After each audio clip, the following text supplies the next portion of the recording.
Hi friends, அஸ்ஸலாமு அலைக்கும். Welcome to my channel. இன்றைக்கி நம்ம சேனலில் நம்ம செய்த ஃபலூடா மிக்ஸை வச்சு ஃபலூடா எப்படி ரெடி பண்ணலான்னு பார்க்கலாம்.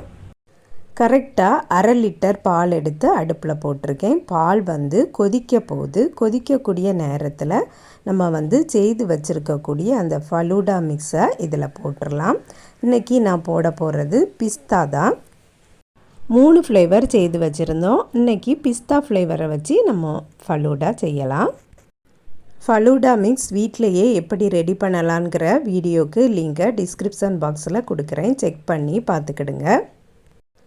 செய்து வச்சுருந்த ஒரு பேக்கையுமே இந்த 1/2 லிட்டர் பாலில் போட்டாச்சு. இனி பால் நல்லா கொதிக்கட்டும். இந்த மிக்ஸ் செய்யும்போது நான் 1/2 லிட்டர் பாலில் செய்யலாம் அப்படின்ட்டு சொல்லியிருந்தேன். அப்போ அந்த 1/2 லிட்டர் பாலில் செய்து காட்டணும் அப்படிங்கிறதுக்காக வேண்டி தான் இந்த வீடியோ எடுத்துகிட்ருக்கேன். பால் கொதிக்க ஆரம்பிச்சிட்ருக்கு. கொதிக்க ஆரம்பிக்கும் போது தான் சேமியாலாம் குக் ஆகும். இந்த மாதிரி ஒவ்வொரு பேக்கும் நம்ம செய்து வச்சிட்டோம்னா நோன்பு நேரங்களில் நமக்கு ரொம்பவே ஈஸியாகிட்டு இருக்கும். இதில் நம்ம சீனி எதுவுமே போட வேண்டியதில்லை. ஏற்கனவே அந்த பேக்கெட்டில் இருந்த சீனியே கரெக்டாட்டு இருந்தது. என்னோடய சேனலை சப்ஸ்கிரைப் பண்ணாமல் பார்த்துட்ருக்கீங்கன்னா சப்ஸ்கிரைப் பண்ணிடுங்க. பக்கத்தில் இருக்கக்கூடிய பெல் ஐக்கானையும் கிளிக் பண்ணிடுங்க. உங்கள் ஃப்ரெண்ட்ஸ் அண்ட் ரிலேட்டிவ்ஸுக்கெலாம் ஷேர் பண்ணுங்கள்.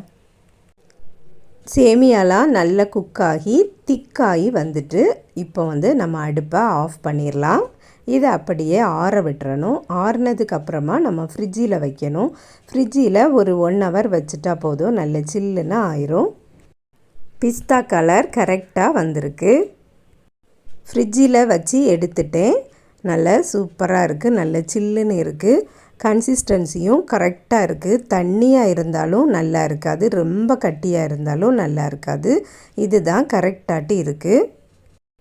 கரெக்டாக 1/2 லிட்டர் பால் தான் நான் ஊற்றிருக்கேன். எக்ஸ்ட்ரா தண்ணீர் எதுவுமே நான் ஊற்றலை. சீனியும் நான் எக்ஸ்ட்ரா போடலை.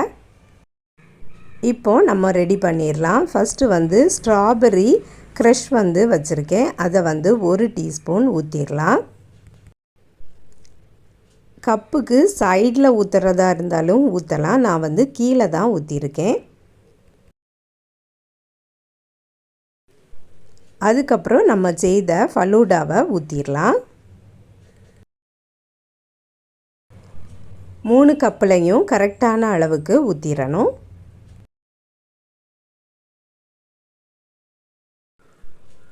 மூணு கப்பில் ஊற்றி போக இன்னும் 1 கப்புக்கு ஊற்றக்கூடிய அளவுக்கு இருக்குது. அப்படி பார்த்தா 1/2 லிட்டர் பாலுக்கு நமக்கு 4 கப்பு வந்திருக்கு.